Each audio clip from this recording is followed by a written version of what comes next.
High বন্ধুরা, তো তোমরা দেখেছো যে আমি শপিং মলে গিয়েছিলাম। তো শপিং মল থেকে কী কী কেনাকাটা করেছি সেগুলো তোমাদের সাথে শেয়ার করবো। ফার্স্টে দেখায় যে ওটস, এটা হচ্ছে আমার মেয়ের খাবার, আমার মেয়ে এটা খায় এই ওটসটা। তো মেয়ের জন্য এই ওটসটা নিয়েছি।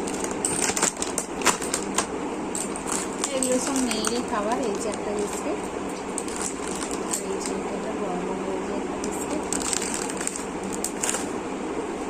আর হচ্ছে ভিমজেল লিকুইড, এটা হচ্ছে বাসন মাজার জন্য নিয়েছি। তো এটা খুবই ভালো, আমি ইউজ করি, তাই জন্য একটা নিয়েছি এটা। তো এটা বাই ওয়ান গেট ওয়ান ছিল, এই যে দুটো একসাথে। আর এই যে আমার জন্য নিয়েছি একটা ফেস ওয়াশ জয়েল, আমি এটা ইউজ করি। তো এই ফেস ওয়াশটা নিয়েছি।